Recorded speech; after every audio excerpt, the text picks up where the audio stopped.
That's passing a budget before Friday in order to avoid a government shutdown. 5 days left on the calendar. Question, can they pull it off? Here to discuss, Allie Stuckey, the conservative millennial blogger, and back with us, Gina Loudon.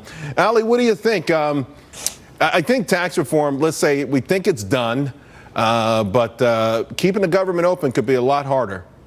I think they'll definitely keep the government open. Now, given it is not as much of a priority as passing this tax plan, simply because the GOP and Donald Trump absolutely needs this legislative victory going into 2018. Because quite frankly, the GOP has not proven in 2017 that they are able to lead, even with a majority.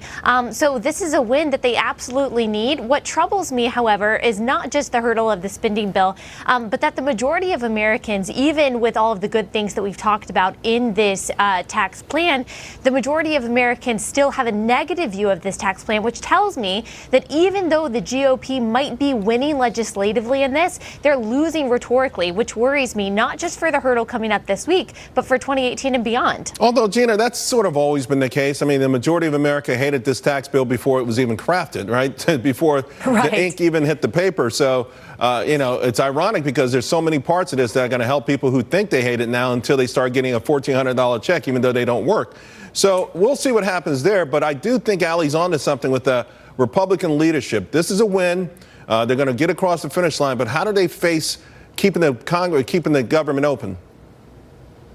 Yeah, I mean, you make a great point, Charles. Things like, for example, repealing the Obamacare mandate. That's something that affected 80% of the people who paid that fine, were incomes levels below $50,000 a year. So just one little thing like that, not even to mention the GDP and the low unemployment and the high consumer confidence and all the great things that are happening in the stock market, not even to mention all that. Let me ask you, the president Gina, is playing the long game here. He is, but the short game is keeping the government open. And last time President Trump cut a deal with Chuck and Nancy.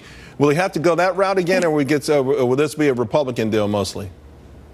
I don't think the president is afraid of the fight because the rules have changed under President Trump, and there's not really a scramble out there that he's afraid to take on. So even if the president does end up having to explain how it is that the Democrats continue to spend, that Obama continued to run up our national debt and continue to spend, and we're still having Amtrak train disasters like the one we're praying for all those people today, I think if he has to explain that, then he'll explain it in real terms with real people, just like he did all the way through the campaign. And Charles, I think we might be surprised how that argument could turn a little bit on what we might traditionally expect of this sort of a debate. But Allie, the Democrats, to your point, understand the rhetoric, the polls, and that's something that's an arrow in their quiver, and that certainly they'll use that to press their issues as we go toward that Friday deadline.